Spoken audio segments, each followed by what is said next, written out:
Le invito a abrir su Biblia en Efesios capítulo 2. Las semanas anteriores estamos viendo las 5 solas, por si alguno ha faltado por esas cosas de la vida. Esta semana nos corresponde sola gratia. Así que voy a hablar en latín el día de hoy. No, sola gracia, solamente por gracia, nada más.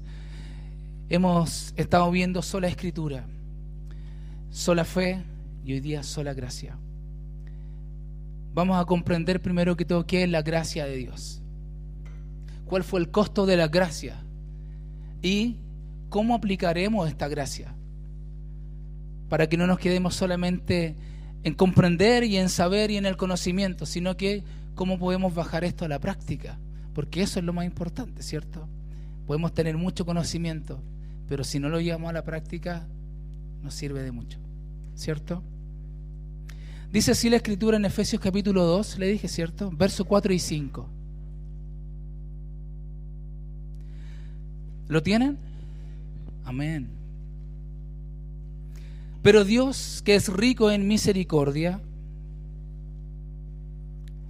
por su gran amor por nosotros, nos dio vida con Cristo, aun cuando estábamos muertos en pecados.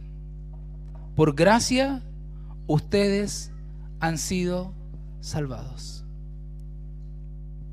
¿Escucharon bien, cierto? Estábamos muertos en delito y en pecado, mas Dios mostró su amor, nos dio su gracia, nos dio su misericordia, mostró su bondad para con nosotros.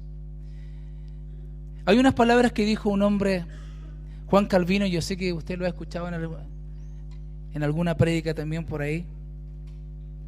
Dice así: los más santos entre nosotros saben que se mantienen firmes por la gracia de Dios y no por sus propias virtudes. ¿Lo escuchó bien? Los más santos entre nosotros saben que se mantienen firmes por la gracia de Dios y no por sus propias virtudes. No es por nuestra capacidad, no es por nuestro intelecto, no es por nuestra inteligencia, no es por lo que nosotros podemos hacer. Es por su gracia, es por su misericordia, es porque Dios nos da vida. Si llegamos hoy día acá es por su gracia.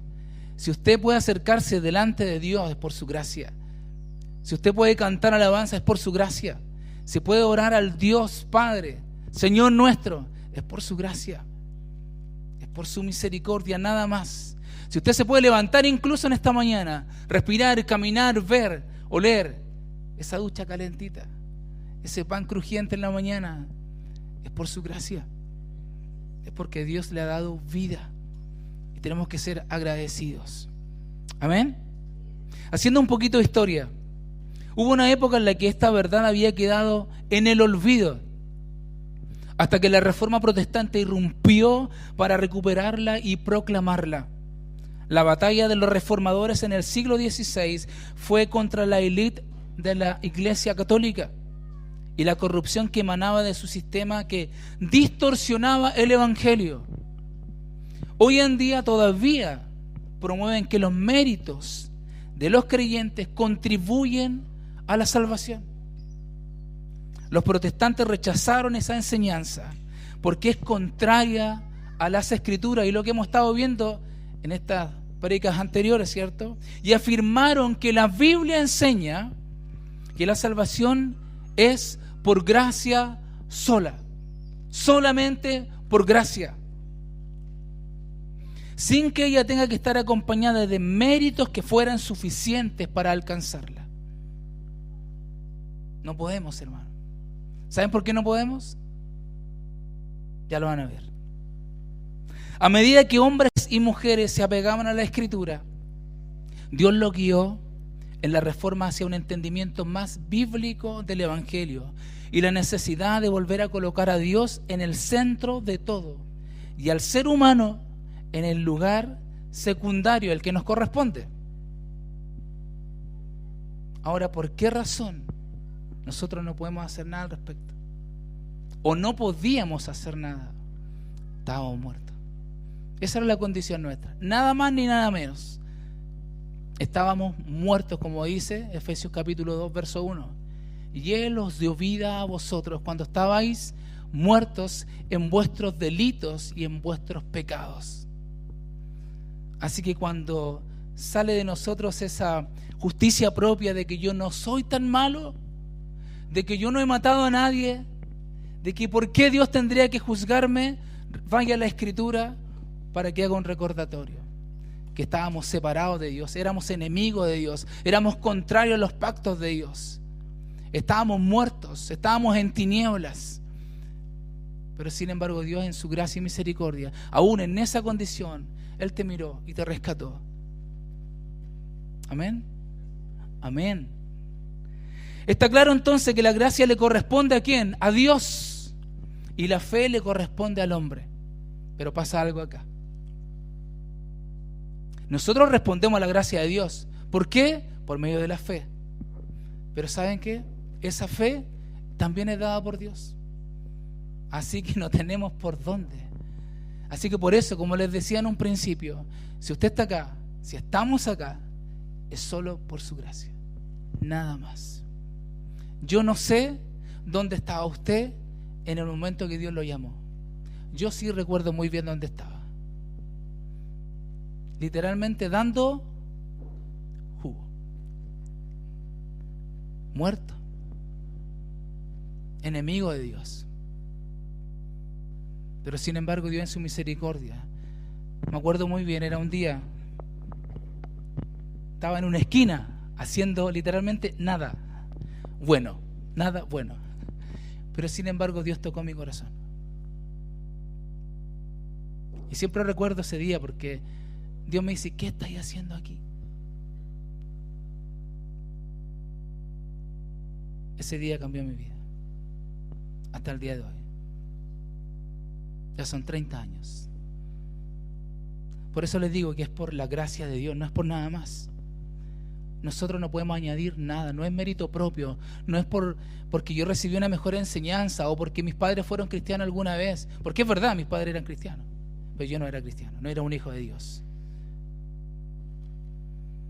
Entonces, como les decía en un principio, este sermón se va a desarrollar en 3 puntos: la necesidad de la gracia, el costo de la gracia y aplicando la gracia.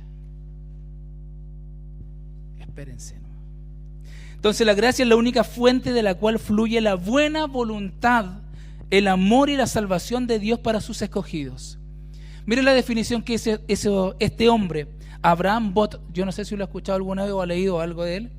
Tiene un pequeño currículum nomás. Fue un teólogo, misionero, escritor, erudito bíblico, predicador y pastor bautista reformado inglés, conocido como apologético bautista. ¿Le gustó el título, no? Está bueno. Y él dice esto: la gracia es el favor eterno y totalmente gratuito de Dios, manifestado en la concesión de bendiciones espirituales y eternas a las criaturas culpables e indignas. Así que no se crea el cuento, por favor, porque somos inmerecedores, nada más ni nada menos. Y eso también nos permite a nosotros ubicarnos en el lugar que corresponde de mirar con misericordia a nuestro alrededor, porque somos muy dados para juzgar y muy dados para criticar. Pero debemos recordar lo que Dios hizo, lo que Dios ha hecho y lo que Dios sigue haciendo por nosotros. Amén. Inmerecedores somos. La gracia divina es, entonces, tengo algunas definiciones acá. Es el favor soberano y salvador de Dios, ejercido en la concesión de bendiciones a los que no tienen mérito propio y por las cuales no se les exige compensación alguna. Es el favor que Dios muestra a aquellos que no solo no tienen méritos en sí mismos, sino que además merecen el mal y la condenación eterna. Así estábamos nosotros, separados de Dios. Por cuanto todos pecaron, todos, dice, estamos destituidos de la gloria de Dios. Por lo tanto, la gracia es completamente inmerecida y nada que pueda haber en aquellos a quienes se otorga puede lograrla. No hay nada que tú y yo podamos o hubiésemos podido hacer para merecer la gracia de Dios. La gracia no puede ser comprada, ni lograda, ni ganada por la criatura. Si así fuera, dejaría de ser gracia. O sea, literalmente nosotros éramos unos usted lo dijo, no lo dije yo, pero es así. Sin gracia, no teníamos gracia de Dios. Romanos 11:6 dice así. ¿Tienen su Biblia a mano, cierto? Vamos a ver hartos versículos el día de hoy. Pablo en su escrito muestra un directo contraste entre la gracia con todas las obras y méritos, de cualquier clase o grado que sean. Romanos 11:6 dice así: y si es por gracia, ya no es por obras. De otra manera, la gracia ya no sería gracia. Y si es por obra, ya no es gracia. De otra manera, la obra ya no sería obra. ¿Le gustó ese enredo? Estuvo bueno, ¿no? Lo que quiere decir ahí que no es por obra, es por gracia. A mí cuando me preguntan a veces, ¿y la salvación se pierde? Yo le digo, los perdidos preguntan. No digo eso. No.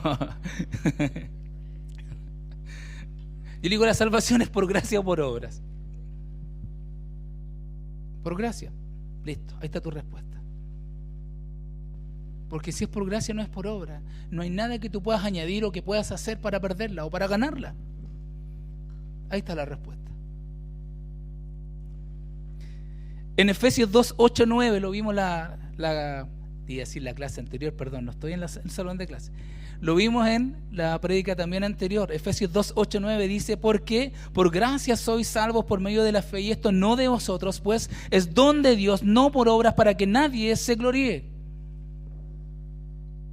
En Romanos 4, 5 dice: pero al que trabaja no se le cuenta el salario como un regalo, sino como deuda. Pero al que no trabaja, si cree en aquel que justifica al impío, su fe le es contada por justicia.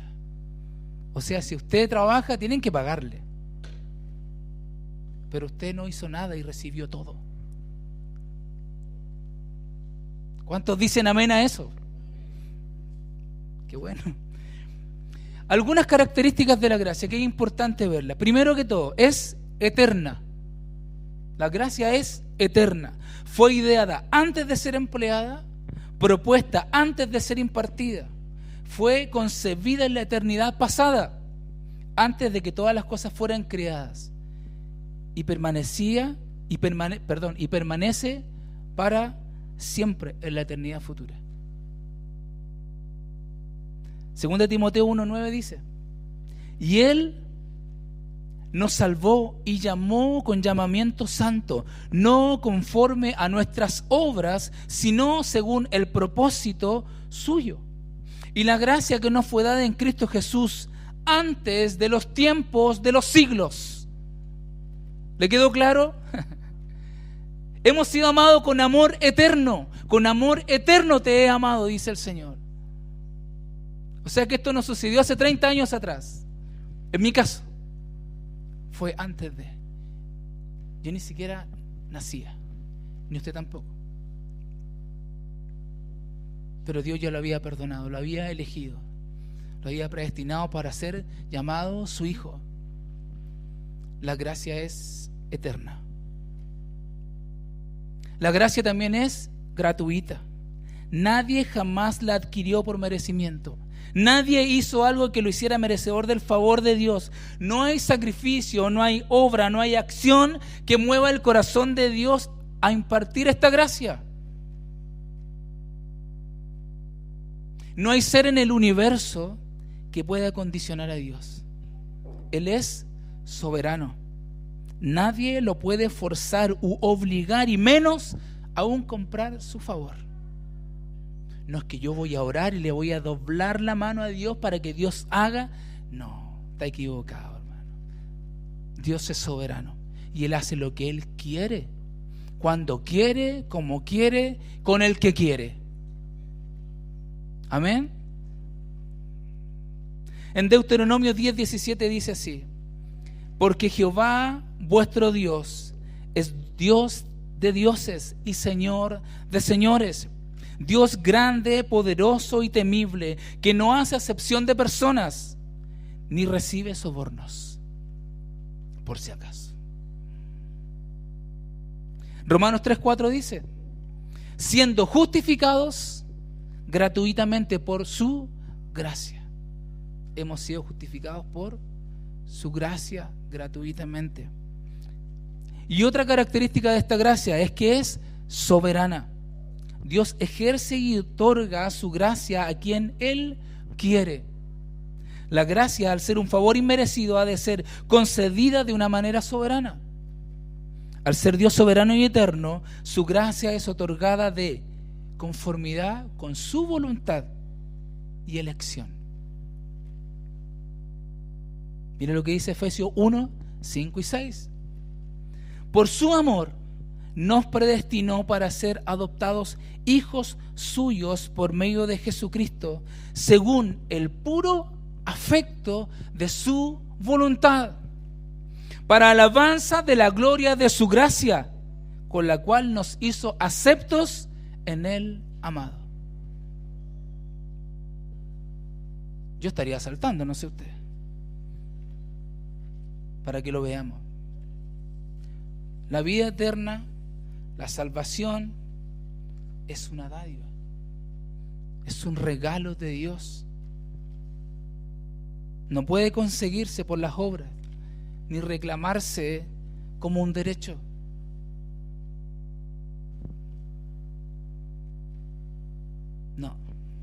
No podemos. ¿Quién tiene derecho alguno para decir a Dios a quien deba concederla? ¿Tenemos nosotros el derecho de exigir algo? ¡Sálvalo, por favor! Sí, tenemos que orar y tenemos que clamar y tenemos que interceder, por supuesto que sí. Pero Dios sabe cuándo, cómo, de qué forma lo va a hacer, si es su voluntad. Mire lo que dice Juan 6, 37 al 40. Todo lo que el Padre me da vendrá a mí, y al que a mí viene no le echo fuera. He descendido del cielo no para hacer mi voluntad, sino la voluntad del que me envió. Y la voluntad del Padre que me envió es que no pierda yo nada de todo lo que Él me da, sino que lo resucite en el día final. Y esta es la voluntad del que me ha enviado, que todo aquel que vea al Hijo y cree en Él, que tenga vida eterna, y yo lo resucitaré en el día final. O sea, los que Él viene es porque el Padre los envía. Así que siéntase privilegiado, porque el Padre lo eligió para que el Espíritu Santo lo convenciera de pecado, de justicia y juicio, y usted pudiera estar acá el día de hoy para alabar, bendecir, glorificar y exaltar su nombre. Amén. Gloria a Dios. Entonces, Dios decide ejercer su derecho soberano de escoger entre un mundo lleno de pecadores e incrédulos un número limitado para salvación.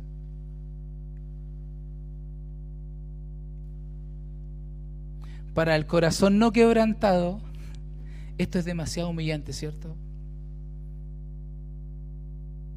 Pero ¿cómo? ¿Elige a uno y rechaza a otros? Así es. Para el que se cree recto es demasiado duro creer que la gracia no puede conseguirse ni ganarse por el propio esfuerzo alguno. No se puede. Mire lo que dice Romanos 9, 10, 23, que la Escritura habla aquí por sí sola.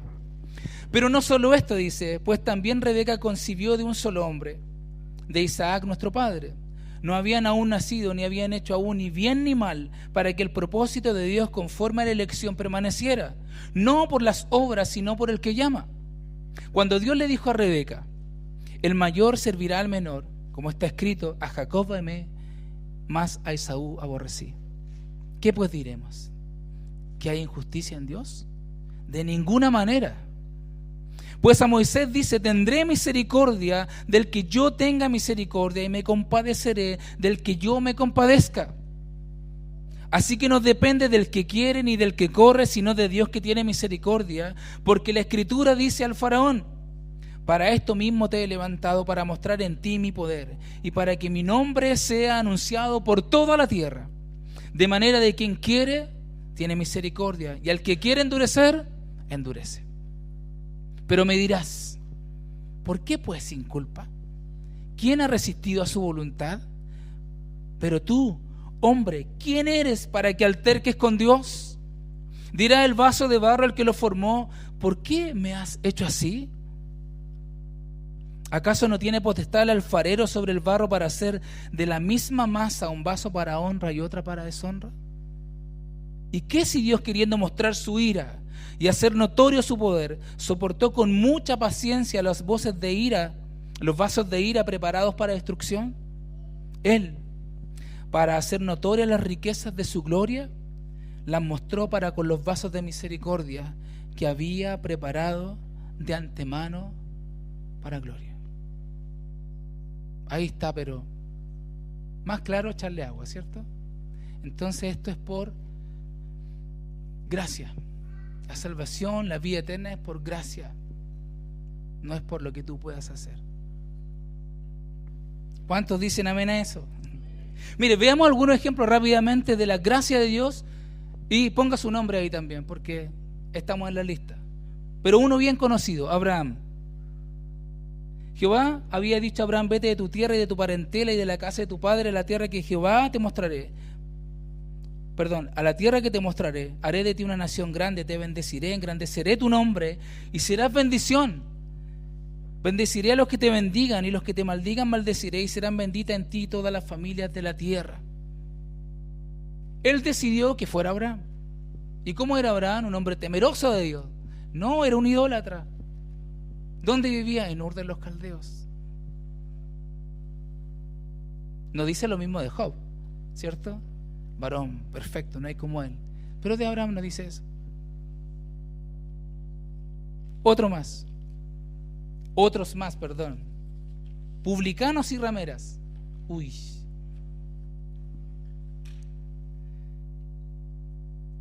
Mire lo que les dice Jesús a los fariseos religiosos de este tiempo. Ellos van delante de ustedes. A los publicanos. Ustedes saben quién eran los publicanos, ¿cierto? Odiado por la gente. En Mateo 21, 31, 32 dice: Jesús les dijo: de cierto os digo que los publicanos y las rameras van delante de vosotros al reino de Dios. Porque vino a vosotros Juan en camino de justicia y no le creísteis. En cambio los publicanos y las rameras le creyeron. Pero vosotros, aunque visteis esto, no os arrepentisteis después para creerle. Manasés. ¿Ha escuchado de Manasés usted? Tiene un prontuario muy bueno también. Fue un monstruo de crueldad, dice, porque pasó a su hijo por fuego y llenó a Jerusalén de sangre inocente. Fue un maestro de iniquidad, porque no solo multiplicó y hasta extremos extravagantes sus impiedades sacrílegas, sino que corrompió los principios y pervirtió las costumbres de sus súbditos, haciéndoles obrar peor que los idólatras paganos más detestables. Con todo, por esta gracia superabundante fue humillado, fue regenerado y vino a ser un hijo perdonado por amor, un heredero de la gloria inmortal. Esto sale en 2 de Crónicas 33, versos 10 y 12. Y habló Jehová a Manasés y a su pueblo, pero ellos no escucharon. Por lo cual Jehová trajo contra ellos los generales del ejército del rey de los asirios, los cuales apresaron con grillos a Manasés y atado con cadenas lo llevaron a Babilonia. Pero cuando se vio en angustia, oró a Jehová, su Dios, y se humilló profundamente en la presencia del Dios de sus padres. Oró a él y fue atendido, pues Dios oyó su oración y lo hizo retornar a su reino en Jerusalén. Entonces reconoció Manasés que Jehová era Dios. ¿Cómo les quedó? Ay, Señor. Vamos a adelantarnos un poquito. ¿Cuál fue el costo de la gracia? Ustedes lo saben, ¿cierto? ¿Cuál fue el costo de la gracia? Vayan a 1 de Pedro 1, 18 y 19, por favor.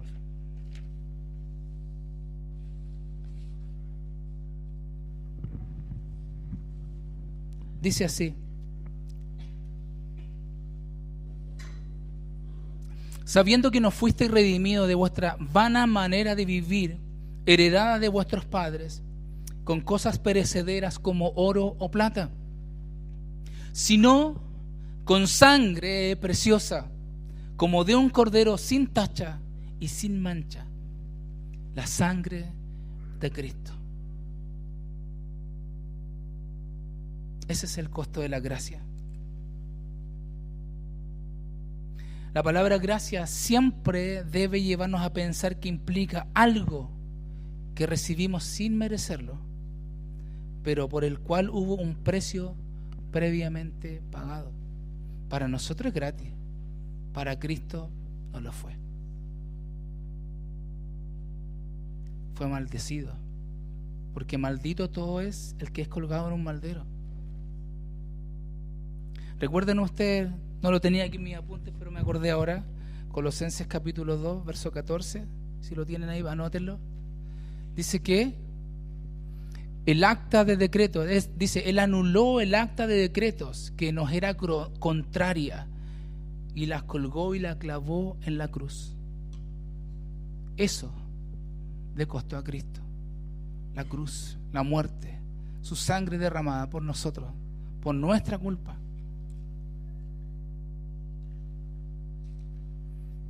Por definición, la gracia de Dios hacia los pecadores presupone una tragedia de trascendencia cósmica, producto de que el Hijo de Dios asumió el costo de esta reconciliación.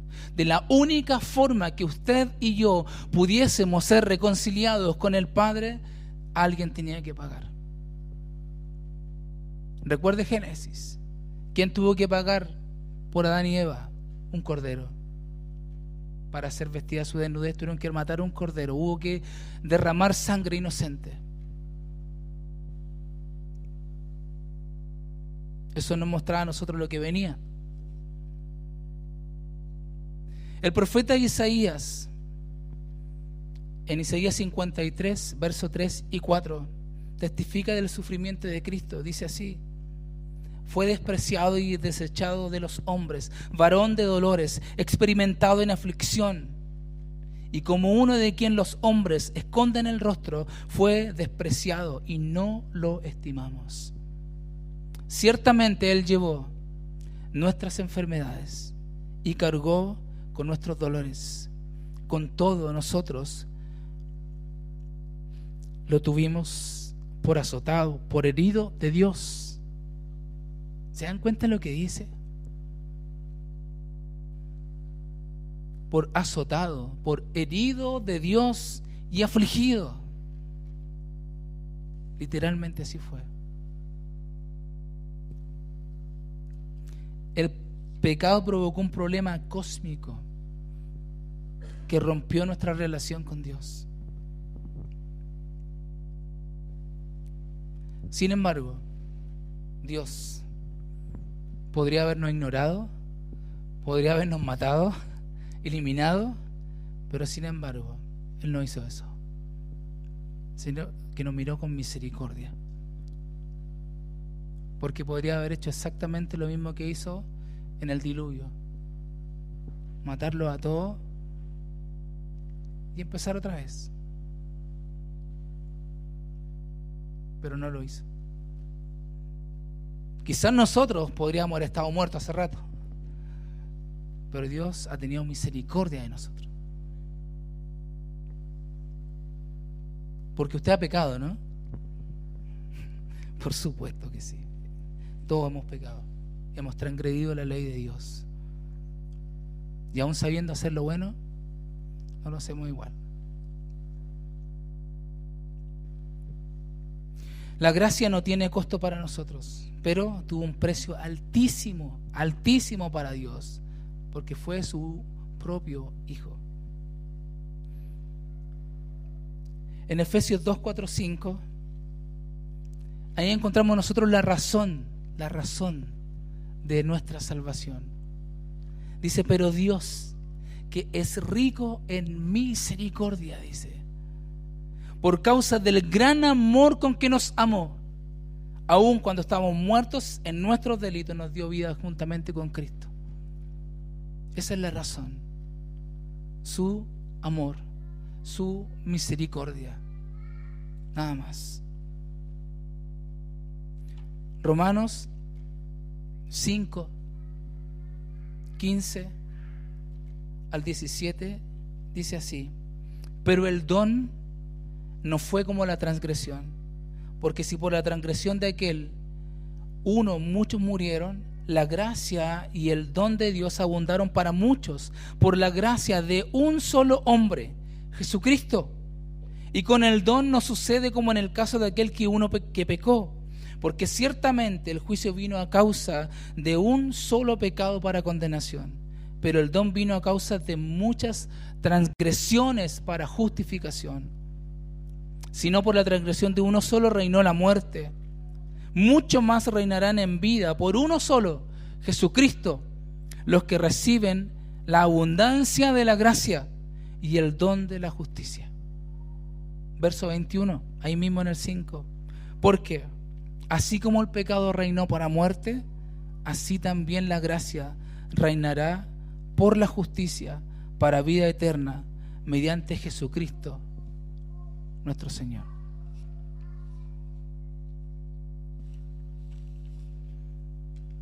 Y vamos a la última parte.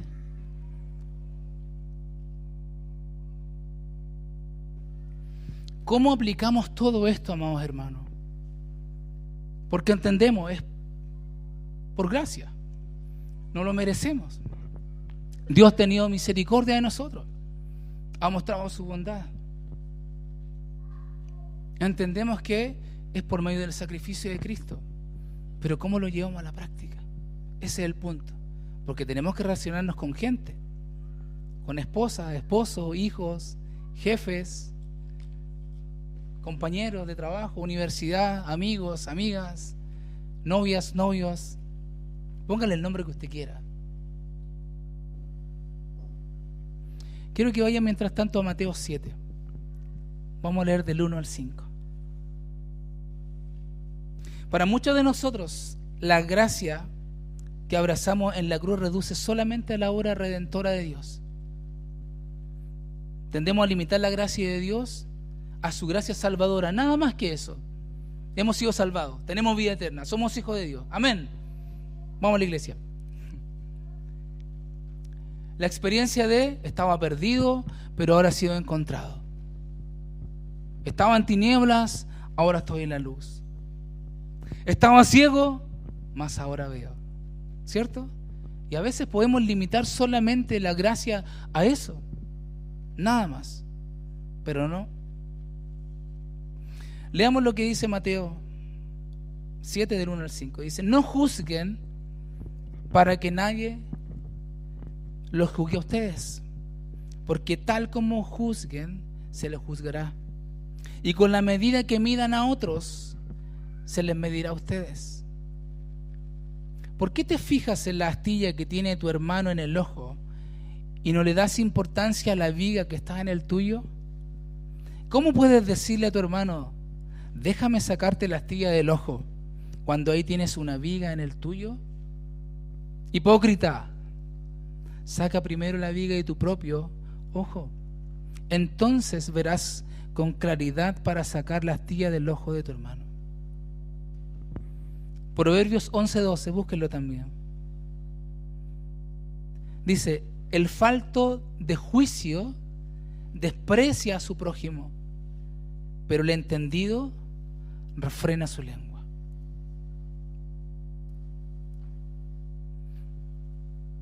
Como les decía en un principio, hermano, entendemos que es por gracia, no lo merecemos. Y a veces se nos olvida eso. Y se nos olvida tener misericordia. Y somos prejuiciosos. Y criticamos y juzgamos y levantamos nuestra voz. Porque ahora somos salvos. ¿Y estos pecadores qué se creen? Y no tenemos misericordia. Pero debemos entender que si no fuera por la gracia de Dios, yo estaría igual o peor que esas personas. Y a lo mejor, como Jesús les decía a los fariseos, esos publicanos y esas rameras que conocieron a Cristo, a lo mejor esa persona que usted está juzgando, o que juzgamos, o miramos por encima con desdén, a lo mejor esa persona el día de mañana va a ser un hijo de Dios. ¿Quién lo sabe? Todos estamos en este proceso de santificación. Y a lo mejor Dios también está en esta persona en un proceso para que él pueda ser rescatado también. Si usted me hubiese visto hace 30 años atrás o 31 años atrás mejor, usted pensaría jamás que estaría aquí el día de hoy. De verdad, se lo doy firmado. Pero Dios es rico en misericordia.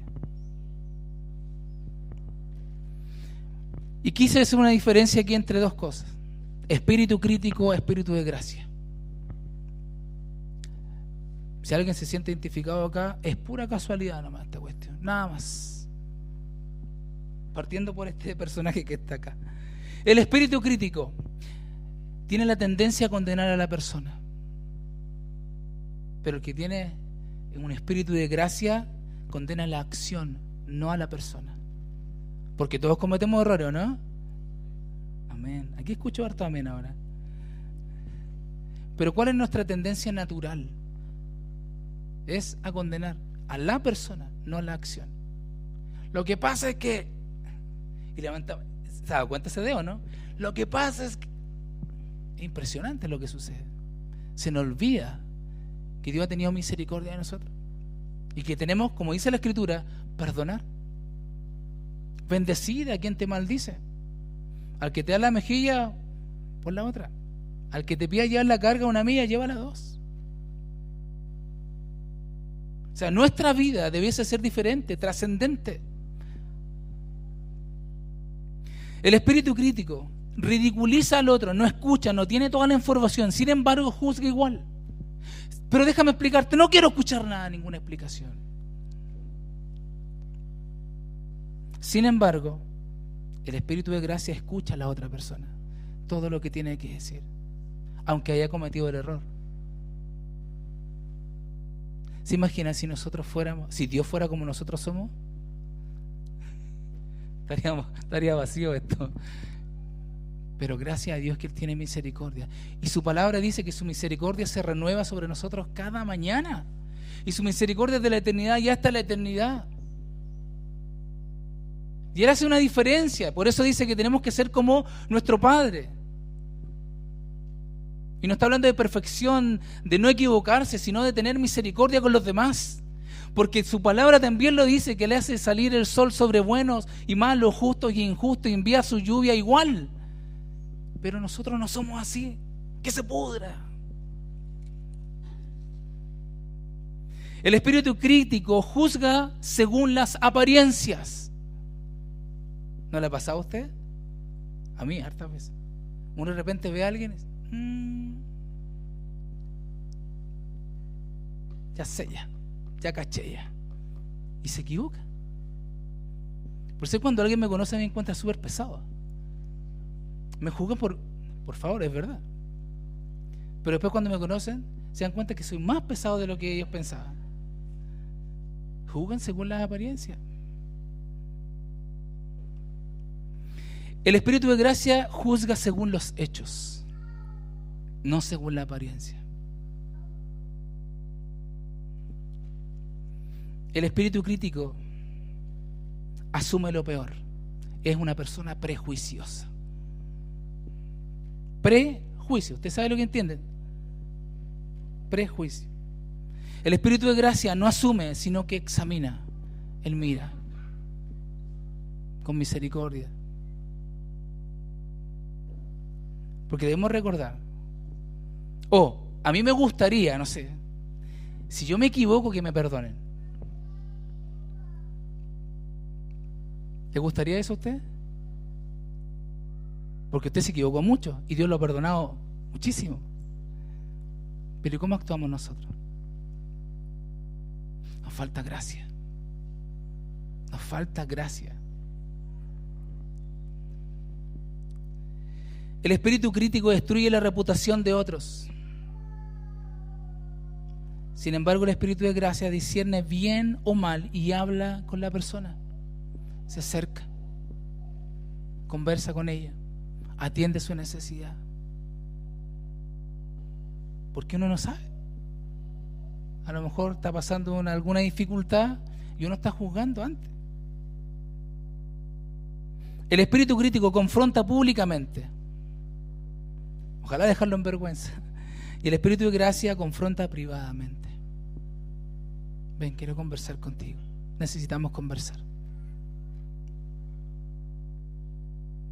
Te voy a decir un par de cosas. Es que yo soy sincero. Y te tiran toda la carne a la parrilla. El espíritu crítico responde agresivamente cuando es confrontado. Pero sin embargo, el espíritu de gracia tiene una respuesta bíblica. El espíritu crítico no actúa en la gracia porque no hay misericordia. Pero sin embargo, el espíritu de gracia tiene misericordia. ¿Por qué? Porque ha entendido lo pecaminoso que es y lo que Dios ha tenido que trabajar en él. ¿Es verdad o no? Somos así, hermano. Somos así. Somos críticos con los demás. Pero ¿y con nosotros? Pura misericordia nomás queremos, pura gracia nomás. Pero sin embargo Dios nos pide otra cosa. Mire lo que dice Romanos 15:7.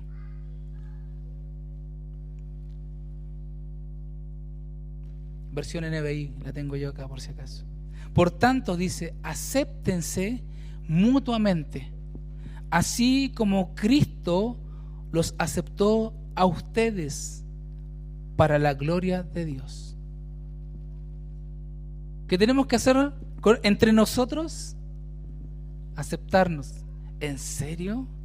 ¿A ese que tú ves ahí? ¿A esa? Sí, eso dice la Escritura, que tenemos que amarnos, aguantarnos. Eso dice la Escritura también.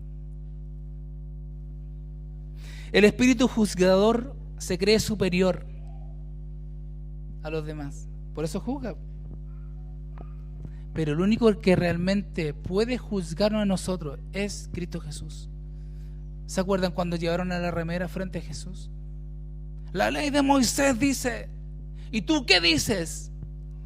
Y Jesús dijo, bueno, ok, el que esté libre de pecado que lance la primera piedra.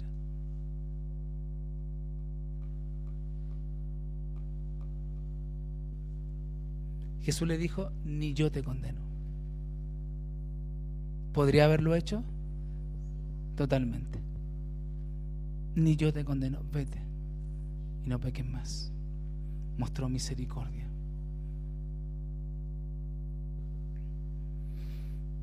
El espíritu juzgador se cree superior, hace juicios a priori, antes de ser conocido todo, antes de tener toda la información, él ya juzgó ya. No, lo que pasa es, pero escucha, no tengo nada que escuchar. Ya sé ya para dónde va esta cuestión. Pero escúchame, no te voy a escuchar. Cree siempre tener la razón.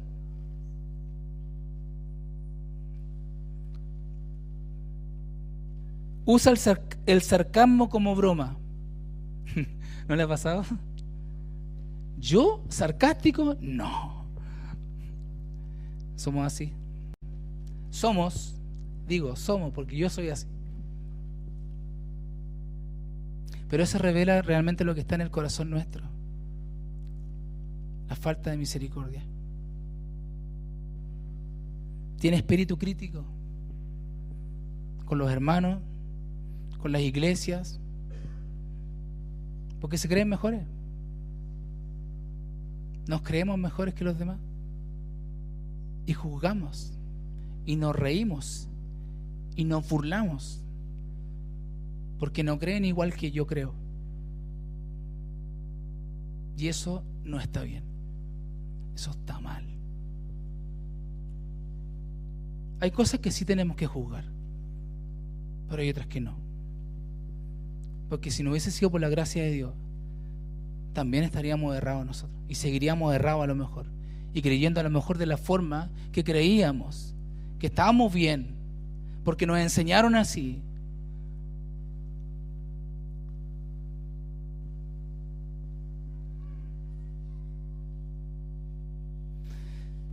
Romanos 14, 1, 6 dice, ya estoy terminando: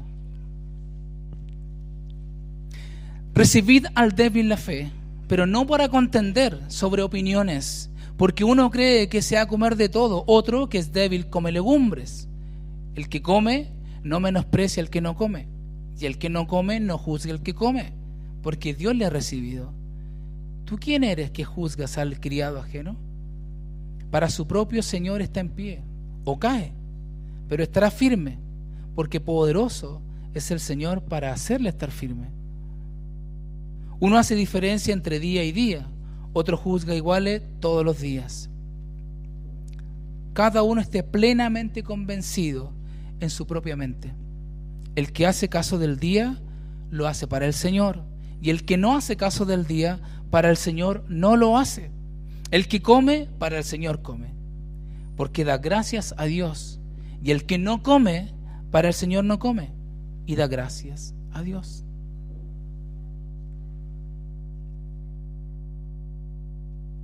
Hay dos grandes enemigos de la gracia: controlar y comparar. Nosotros comparamos siempre. Miramos, observamos, hacemos juicios, comparamos. Y tratamos de controlar también. Con cierta información, con mi forma de ser, con mis opiniones también. Pero mire, la gracia disfruta las diferencias. No somos iguales, hermano. Somos diferentes. Somos muy diferentes incluso. A veces creemos diferentes.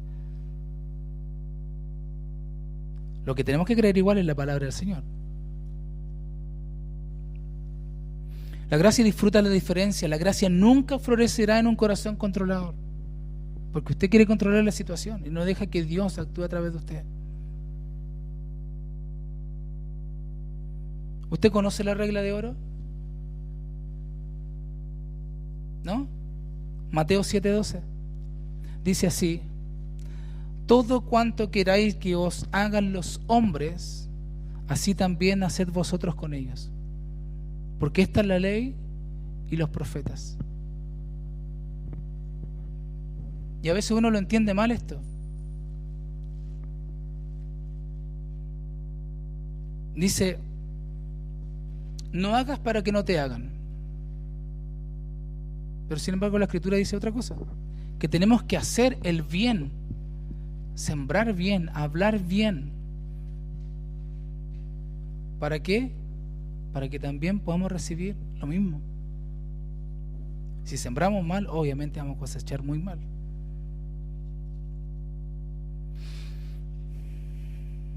En conclusión, hermano,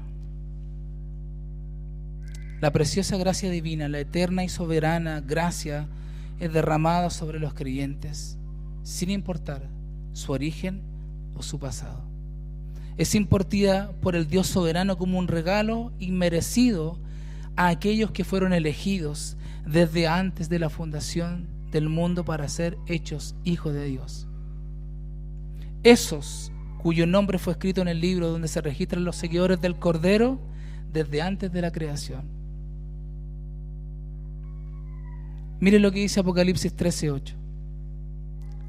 La adoraron todos los habitantes de la tierra. Está hablando de la adoración a la bestia, cuyos nombres no estaban escritos desde el principio del mundo en el libro de la vida del Cordero que fue inmolado.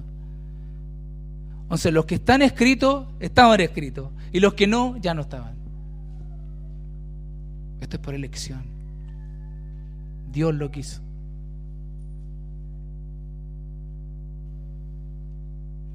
Termino con esto. Palabras de Bishop. La gracia es la provisión para hombres que están caídos, que no pueden levantar el hacha de justicia, tan corrompidos que no pueden cambiar sus propias naturalezas, tan opuestos a Dios que no pueden volverse a Él, tan ciegos que no le pueden ver, tan sordos que no le pueden oír, tan muertos que Él mismo ha de abrir sus tumbas y levantarlos a la resurrección. Así que así estábamos nosotros, hermanos.